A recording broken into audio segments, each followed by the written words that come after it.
রেলের কিছু ইসে ছিল তাদের কিছু কর্মচারীদের আমরা বেশ কয়েকদিন আগেই আমাদের তাদের যৌক্তিক যে সেগুলো আমরা দিয়েছি। তারপরে তারা কেন করেছে এটা তাদের ব্যাপার। কারণ হয় কি প্রত্যেকেরই দাবি দেওয়া একাধিক দাবি দেওয়া থাকে, তাই না? তারা বলেছে এই দিতে হবে, ওভারটাইম অ্যালাউন্স দিতে হবে, পেনশন।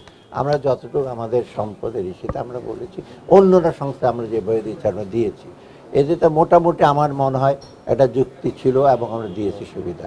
এখন যদি তারা বলে আরও সবগুলো একসাথে দিতে হবে, তা আপনারা বুঝতে পারেন না, অর্থের সংকুলন তো আমার করতে হবে। অর্থের সঙ্গে আমি তো বাইরের থেকে বড় করছি, করে যেমনি হোক মোটামুটি একটা সে স্টেবল পর্যায়ে নিয়ে আসছি।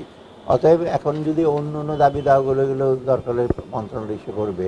অতএব এইখানে কিন্তু আমার এখন যখন আসে যৌক্তিক কিছু থাকলে সাধারণত অর্থমন্ত্রীকে আমরা মানা করি, বিশেষ করে মানবিক কারণে বা মানুষের চাকরি বাকরি যে অসুবিধা হয় সেগুলির ব্যাপারে যথাযথ আমরা চেষ্টা করি।